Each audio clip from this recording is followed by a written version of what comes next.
Hello. Okay, I think we're live here. Welcome to History Chats. It seems a little low. I'm going to turn myself up here. I know how to do that. There we go. Hey, sorry about that. Welcome to History Chats this afternoon. We're going to get started in a couple minutes, as always. We're going to continue on with our April Foolish month. No, April Fool's month, I think, is what we went with. There's a lot of ways we could have went with that. Anyway, that's what we're gonna wrap that up with some talk about the cryptids, the creatures, those mythical things out in the woods that the lumberjacks used to talk about, called the fearsome critters, which is just one way of talking about. We'll get into that in just a bit. If you're watching live, hang out for about 3 minutes here. We're gonna just kind of fill time, make sure everything's working, let people join us. If you're watching after the fact, the recording, feel free to jump ahead a little bit. If you want to just get to the fearsomeness, the critters there. Okay. Yeah, that's better. I'm just checking the sound. Nope. Keep bringing that up. So, here, that's what I was looking for. While we're waiting, like I said, this is the last week for April Fool's month. Next week is going to be Preservation Month. There you go. So Historic Preservation Month is in May, and so we are going to be looking at some interesting stories. We're going to take a look at, three, and then we're going to have a guest with Christine Martins, who's part of the historic preservation effort here in central Wisconsin.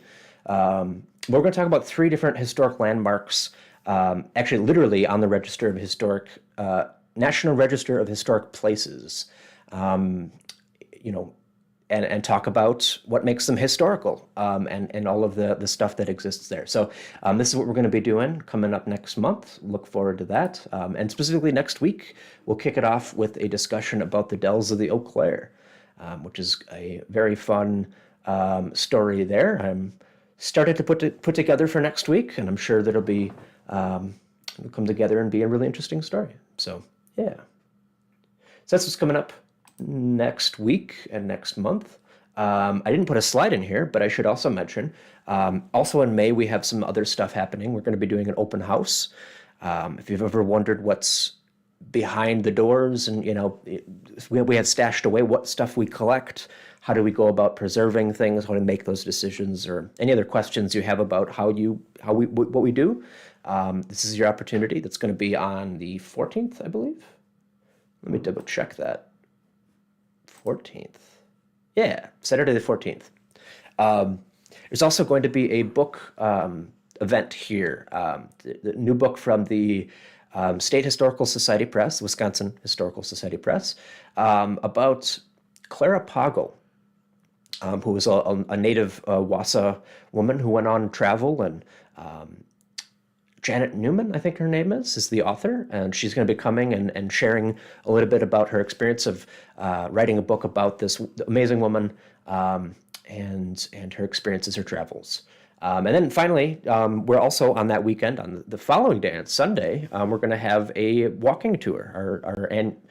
I guess I don't know if it's annual, if we had to take a couple years off here, but the big walking tour, historic downtown tours, and that's from depot to depot. So we're going to go from one of the depots to the other depot and hit a bunch of places in between, and that's always a fun time too. So more information on that stuff coming up as we get closer. But first, I think let's maybe jump into the fearsome critters, because that's what we're here to do today. So let's see if I can transition correctly here. Okay. So, as you can see, there's two people on screen here. So I'm joined by Erick Konop, who is from, he's our curator of the Yawkey House here, but has a background in this sort of stuff, I guess. Do you want... Yeah, I've always kind of been fascinated by, the old pioneer or logger tales. I hesitate to say cryptids, but... It's kind of the same sort of vein here, and this is just kind of a hobby of mine. It's yeah. So what we're gonna do, we're gonna make it interesting here. You know, cryptids are notoriously difficult to find. You know, they're out in the woods, and you know, it's an interesting experience if you're able to catch one in the wild. So to replicate that, we are going to. Oh, that didn't work. Why didn't that work? Oh well, I guess you get the idea here. This is. You remember a couple weeks ago I used a wheel to do a you know, a randomness thing. I did. I guess I have to come clean that I did end up fixing that, so I get the right answers. This one is completely, as you can see here, this is in the browser. This is not a recording, and we're just going to spin the wheel and see what comes up, and then we'll talk about it. And you know, we'll either get to the end of our time here, or we'll get to the end of the things. So let's see what we're going to talk about first. Let's spin the wheel. Who's coming out? Okay. Looks like it's going to be the mosquito. So let me pull up here the mosquito. Wait, hold on. I do need to do the transition here. Oh, okay. I'll talk. Remind me, we're going to talk about sources after we do the mosquito here. Okay. And let's go back to the slides. All right, so we got the mosquito. You might think you know about the mosquito, but this is obviously a little bigger than the one you're probably used to. Eric, do you want to? Yeah, so this guy kind of goes back to the Paul Bunyan legends. Supposedly, they range from northwestern and north central Wisconsin, and they originated as Chippewa River mosquitoes, which were reportedly big enough to straddle a river, like you can see here, and they tended to pick off passing river pigs, which I think in this photo it looks like there's a lumberjack that's about to have an unfortunate encounter with a mosquito. Now this obviously wouldn't do for Paul Bunyan, who was in the area at the time, so he imported a swarm of bumblebees, of Texas bumblebees, to fight off the mosquitoes, and that worked for a time until the mosquitoes and the bumblebees made peace and ended up crossbreeding, resulting in a mosquito that not only bit but also stung. They became quite a problem until Paul Bunyan realized that these new hybrid mosquitoes had inherited a love of sugar. And he brought in a load of sugar on Lake Superior, and they flew out into the lake to go feed on the sugar, ate until they became too heavy to fly, and then sunk into Lake Superior. And supposedly they're still down there today. Yeah. So there you go. You know, as we hopefully get some warmer weather and we get the smaller varieties here, we can be grateful at least it's not, you know, could be worse when it comes to mosquitoes. Although, you know, obviously different here. All right. Was that? Are we good for the mosquito? Yeah, there's not as much on this guy as some of them. And that's going to be kind of a running theme. I think a lot of these are, you know, they're stories that have been passed down. Actually, let me go back to the. So something I wanted to start with here. So when we talk about these stories, you know, a lot of these are from the lumberjacks, like it's, you know, that sort of era. They were. The reason that they were passed, I mean, more of an oral history, you know, tradition where they would pass them down to, oh, did you hear about those mosquitoes, or, you know, that sort of thing. But thankfully, in the early 20th century, there were a bunch of people who tried to write stuff down and recorded them. And so there's 4 books that we're pulling mostly for this. Fearsome Creatures of the Lumberwoods, with a few desert and mountain beasts, because of course you got to have some variety. Is the first one. That's from 1910 by William Thomas Cox. And you'll see as we go through these, many of them on the bottom right corner, I'm going to put the image that goes along with the particular book so that we can kind of keep track of where did we pull this from. Because why not? They have, you know, some interesting stuff there. Of course, you see the Hodag and other tales of the logging camps. That was published actually here in Wausau back in 1928. Not just about the hodag, of course, and who knows, maybe the hodag will make an appearance here. We'll have to see how the wheel, they feel brave enough to show themselves. And then in 1939, there were another 2 books, Paul Bunyan, Natural History by C.E. Brown, and Fearsome Critters by Henry Tryon. Did I spell that right? Yeah, it is actually Tryon. Okay. Yeah. So going forward, if we should say these are digitized and online. So if you just type in the name of the of the book, you will be able to find it if you're interested in learning about these and many more critters. Yeah. All right, let's go back to the wheel and see what comes up next. Uh-oh. There it is. Okay, got to remove. I guess I can show this bit here. Gonna remove it so we don't see the mosquito again. We're gonna spin again.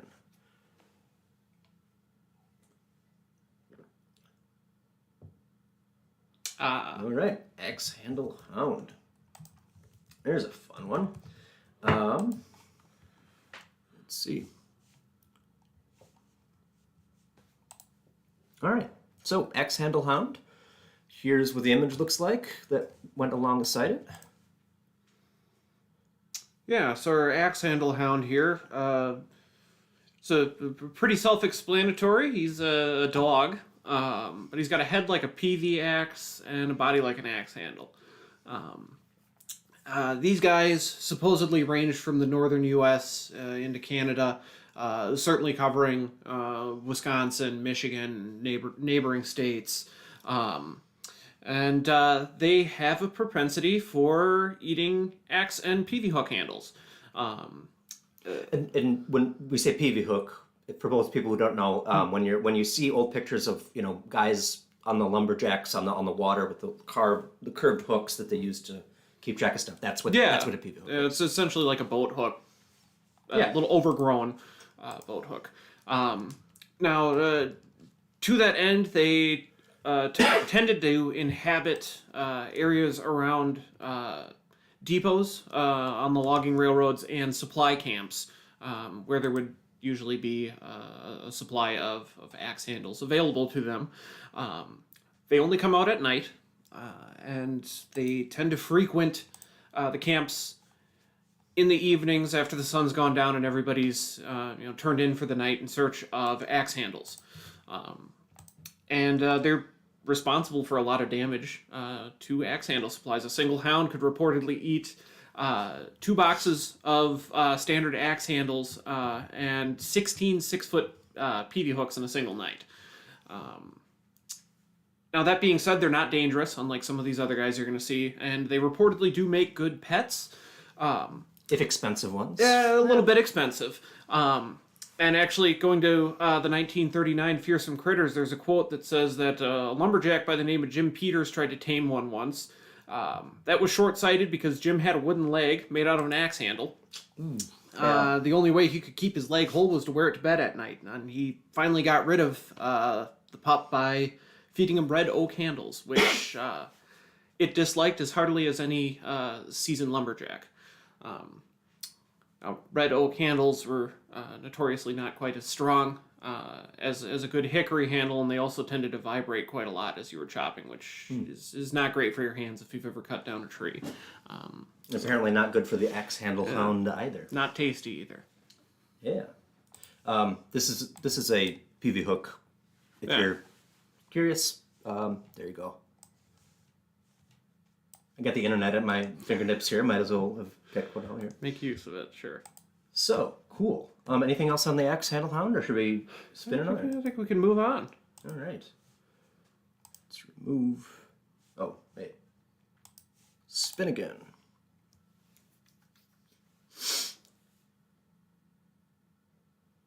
My favorite. All right. Here we go. All right, so the hugag? Hugag, hugag. There's some unclear pronunciation on some of these. Yeah. I doubt many people have talked about these out loud for quite a while, so Yeah. who knows how it was originally pronounced. This guy's actually my favorite because he's so ridiculous. As you can see here, he's roughly the same size and proportions as a moose. But there's definitely some differences that we'll get into. Now the hugog ranges from central and western Wisconsin into northern Minnesota and indefinitely up into Canada. They seem to be most common in Canada, kind of following the moose, I suppose. The biggest differences you'll notice are his jointless legs and his rather weird lips and ears. Now the jointless legs mean that the hugog is completely incapable of laying down. In fact, he has to remain upright at all times. And because of this, he's adapted a rather interesting way of eating, which you can see with his long upper lips. He's incapable of bending over to browse, partially because of his jointless legs, and partially because he'd step on his own lips. So these guys browse on twigs and occasionally strip the bark entirely off of trees, utilizing their long lips. The beast is covered in a thick hide, which is reportedly mostly hairless, although if you look at this picture, he does look to be kind of hairy. Some sources have said that he is covered in pine needles instead, which seem to sprout from him like hair. He's also known for having corrugated ears that don't really seem to serve any other purpose than to make his already kind of ridiculous silhouette just that little bit more bizarre. Now the hugog has an absolute mania, or a perfect mania for traveling. He'll walk all day and sleep with his back legs propped up against a tree, while his front legs mark time. He has a bit of a tendency, due to his size, to destroy trees, and if he leans against one of your buildings in your lumber camp, you better hope there's no one inside it because it's going to come down. Now, the most successful hunters of this beast have developed a practice of notching a tree about 3/4 of the way through, so that when one of these guys comes by and leans against it, it'll tip over, and then due to the jointless legs, the hugog can't stand back up, and then he's a little bit easier to dispatch at that point. Now, the last one that was killed, as far as is known, was in northern Minnesota, and it was a young one. He only weighed about 1,800 pounds and was actually found stuck in the mud in a swamp. And Mike Flynn was able to come by and bop him on the head with a frying pan. And as far as we know, that was the last one. Now, a little bit of background on this guy, because we actually do have background on where he came from. His name seems to be a misspelling or a variant of the spelling of hugag, which was an instrument similar to a kazoo. And the first mentions of him as a mythical creature seems to be around 1900 in a book that was titled In the Limestone Valley, Pen Pictures of the Early Days of Western Wisconsin, and that's by an author by the name of S.W. Brown, although certainly he probably was passed on as an oral tradition before that. That's the first evidence I could find of the hugog in writing. Neat. Yeah. All right. Well, let's get in. I'm realizing we probably put too many Critters on here, but so we'll do what we can here. Here you go. Let's spin it again.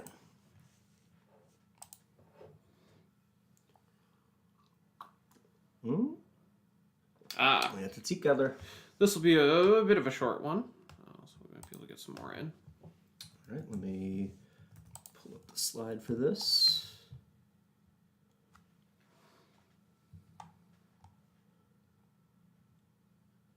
There we go. All right, so here is the reveal of the tea kettler. Probably the cutest of our critters today. Bears a striking resemblance to a corgi, and he's actually about the size of a corgi.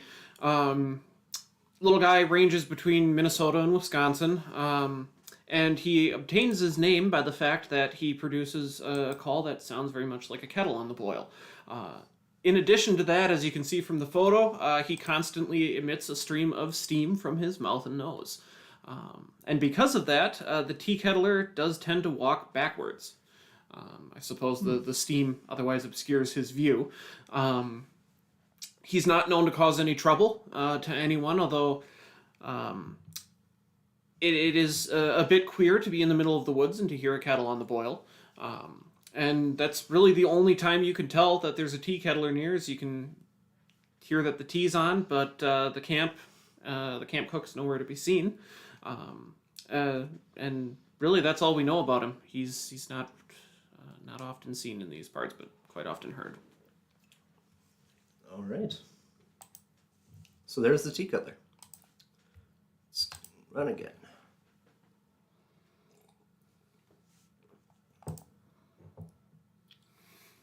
All right, another one we know some of. We know a little bit about him. Let me pull that up.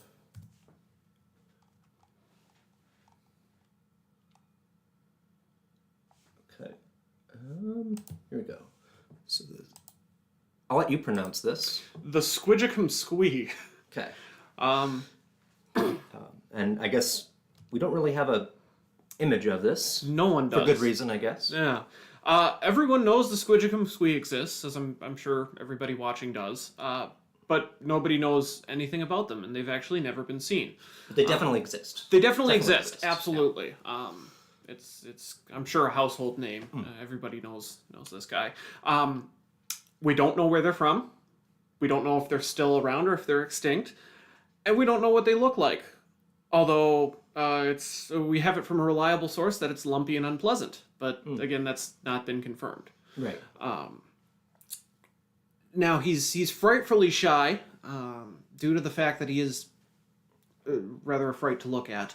And if a Squidgicum Squee hears somebody coming, he takes a deep breath and swallows himself. Oh, naturally. So there you go. What more needs to be said? Yeah. I guess this is probably the best example of, we talk about the origins of these. Sometimes, okay, well, there might be something out there, or who moved the axes, or that sort of stuff. Yeah. I think this very clearly comes from the school of, okay, the new kid, just come up the greenhorn. Yeah. We need to pull his leg a little bit, and who knows? Maybe not, but that seems. Seems in that vein. It's just goofy. Yeah. Makes for a good story. It does. Yeah. Okay. Next we have.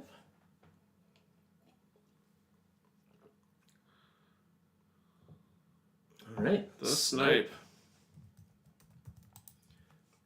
So, of course, here, we'll get to that, I guess.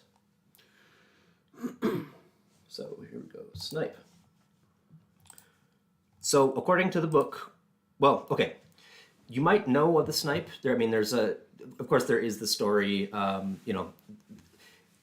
The action of sniping, in combat, that goes back apparently to hunting little birds that they called snipes. So snipe is a common name. I was trying to figure out what would be the local version to kind of have here, and it turns out they're pretty much everywhere.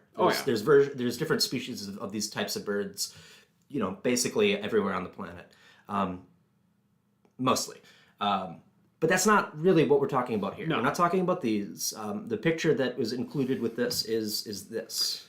So it's a snipe. Yeah.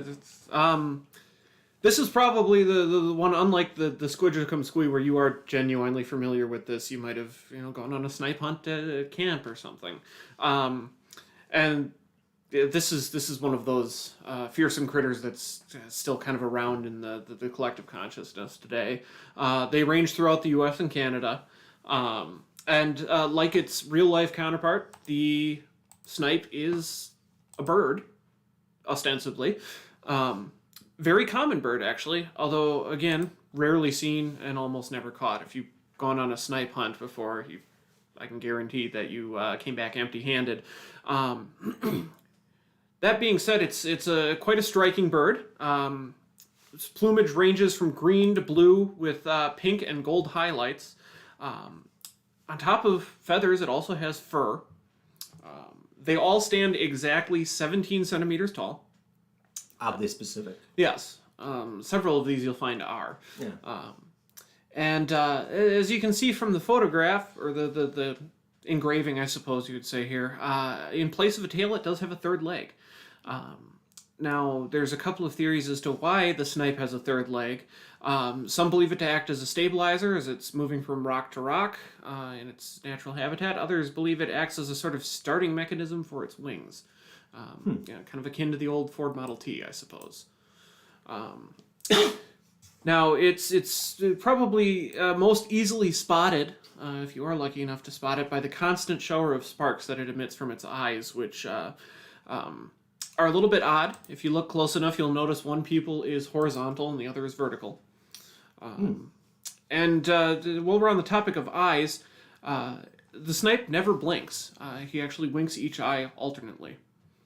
Now the beak is mounted on a bull wheel, which you can't really see here.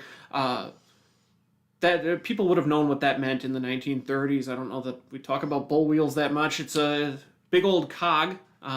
Think of the pivot on an excavator or something that allows him to capture bugs without having to turn his head. So his beak actually spins all the way around his head. Oh, okay. So just kind of Pivots like an excavator, exactly. All right.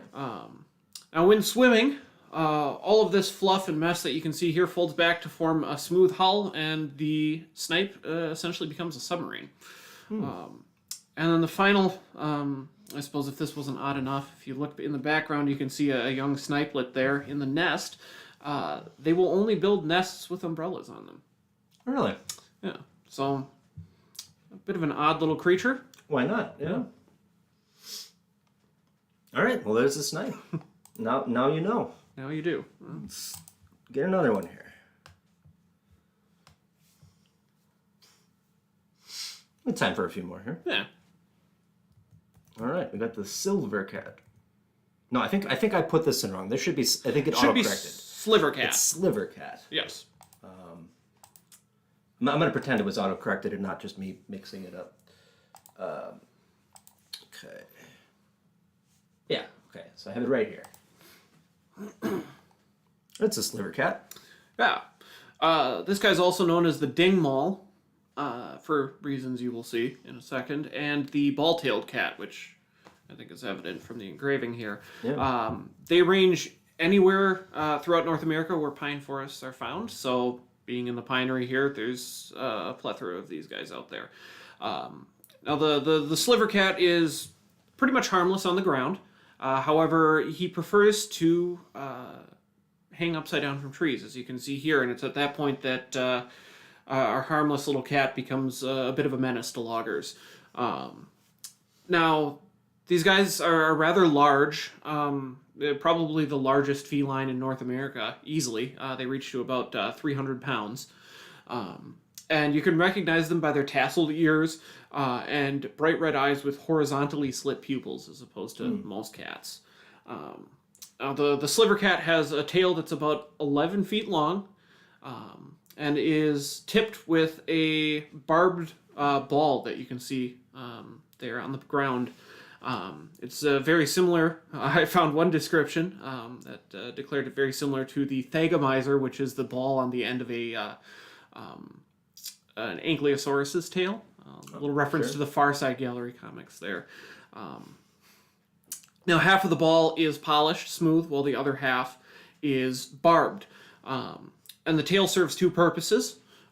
During the mating season, the males will pound their chest with the ball, making very sure to use the smooth side only. And the barbed side actually only comes into use during hunting. The sliver cat, as you can see here, hangs upside down from tree branches and waits for a passing logger to walk underneath. At that point, he'll drop the smooth end of the ball on his head, which is where the term dingmaul comes from. It's kind of like the maul end of a hammer, a large hammer. And that will hopefully knock the passerby unconscious. And once its prey is incapacitated, the sliver cat will drop the barbed side of the tail down, hook its prey, and drag it up into the tree for dinner. Oh, all right. So this is one of our more unpleasant little creatures. Yeah. All right. So careful out in the woods if you're gonna go take a hike or something. You know, going out there and watch out for this liver cat. All right. What's next? We got maybe one or two more here we can do. Oh, didn't remove it. Let's just there we go.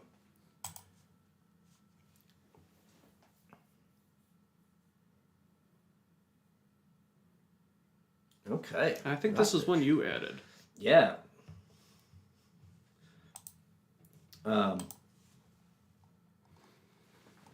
You've not heard of? I've not heard of the rot perch actually. Okay. Well, so it's a German thing. Rot, of course, being German for red, and perch being foraging fish. You know, there are other types of them, like salmon and herring, for example. So this does translates to a red herring. I don't know. I thought it'd be fun to throw just something random in there. That why not? All right, joke over. Move on. You had me concerned for a second. I was curious to see Never whether Eric has not mentioned it, but I'm sure that you saw the word. I was watching it going around, going, don't land on it, don't land on it. All right. Thanks for indulging me. All right. So we got the. Again, I'm not gonna take a shot at this right now. I'll leave that to the expert. The Dungavan hooter. Thank you. There we go. All right, and there you go. And I'm sure you all knew, what it looked like, but sure. Just so you're aware. Yeah. This guy is a lesson in sobriety. The Dungavan hooter ranges from Maine to Michigan, a little bit into northern Wisconsin, and he's a swamp dweller. In fact, he is shaped pretty much like an alligator. He's covered in scales and possesses short, powerful legs and a long tail. Basically an alligator until you look at his head, which is about all we can see here. And you notice he doesn't have a mouth. In its place, he has a giant nose. To that end, his only call is a loud snort, like someone with a head cold. And he has an interesting way of feeding. His tail, which actually you can just see kind of coming up around the branch there, he's about ready to strike here. His tail is used to pound his hapless victims into a gas, which he then inhales. Now, he has a particular fondness for drunkards, and the consumption of rum in particular is a guaranteed way to fall victim to one of these guys. Now, he is not to be confused with the New Brunswicker legend of the Dungavan Whooper, which is an entirely different creature. Naturally. Yes. All right. Well, it's kind of about the time, but we'll do maybe one more. One more? Let's Sure. Let's do it one more time. There's some interesting stuff here. We'll do. Wait, did I not put the hodag in here? Looks like I didn't put the hodag in here. Whoops. Meant to. That's right. If you're from central, north central Wisconsin, you've heard of the hodag. Everybody knows about it. But have you heard about the hide behind? And maybe one more here. All right, so here's the hide behind. I'm glad we're finishing up with this guy because he's kind of a counterpart to our Dungavan hooter. Whereas the Dungavan hooter has a fondness for alcohol, the hide behind is a teetotaler. Now, you've probably never seen a hide behind. Is it hiding? He's hiding, okay. Yes. The hide behind is an interesting critter. He's another one of those where we don't know exactly where they range. I've heard of them in Maine. I've heard of them in California. So they seem to be rather widespread. Yeah. He's a relatively skinny guy. The legend has it that he can hide behind a tree of no more than 10 inches in diameter. Those that have seen him and survived describe him as standing at least 6 feet tall, with a thick black coat, an appearance similar to a sheepdog, however with the claws of a grizzly bear, which I think is pretty evident from our photo here. It's almost impossible to tell if the hide-behind is coming or going due to the thick black coat that covers him, and it's not known what his face looks like. He's one of our more nasty little buggers. He has a preference for food. His favorite food is the intestines of loggers. He's a nasty guy. You don't want to run into him. While hunting, the hide-behind conceals himself behind a tree and waits for a passerby. If somebody is unlucky enough to happen by, the hide-behind will leap out from behind a tree, let out a demonic laugh, which most of the time is enough to kill its victim from fright. And then he puts his claws to work. He's just not a pleasant guy to come by. Yeah. That being said, they do not eat very often. They can go 7 years without eating, and they are very picky about their prey. Now, if you want to protect yourself from a hide-behind... Seems sensible. Yeah. Henry Tryon recommends a bottle of Uno beer. A single bottle of beer before venturing into the woods is enough to protect yourself from the hide-behind, but then you should probably avoid the swamps because you do have to worry about the Dungappen hooter. Yeah, it's not one, it's the other. Yeah. Now this guy is another one that's interesting because he is still kind of in the collective consciousness. The hide-behind shows up in the Potterverse and also in Disney's Gravity Falls. Really? Yeah. And there's also maybe a horror movie or so that was so there's the poster for it back in 2018. So yeah, one of the rare ones that has continued to be a relevant or semi-relevant. It's still being talked about. It's still sort of out there. Yeah. All right. Well, I think maybe we've gotten to the end here. There's a few. We got through most of them. Yeah. There's some 3 more. If you want to know about the tree squeak, the splinter cat, and the rumtifuzzle. The rumtifusel. Rumtifusel. Thank you. Again, there's resources out there you can track down about this and many more fearsome critters. Yeah, if you put in fearsome critters of the Lumberwoods, these are all public domain at this point, and it makes for a good laugh reading through them because they're some, as you've seen, they're pretty comical little critters. Yeah. All right. So there you go. There's your, it's a fun end here to April Fool's Month. Again, if you joined us partway through, we're going to get into some historic preservation. We're going to move a little different direction next week, next month, but that'll be fun as well. Thanks for watching. Thanks for joining us this afternoon or whenever you're watching this, and we'll hope you see you again next time. Yeah, thank you. Yeah, and thank you, Eric, Absolutely. for your expertise.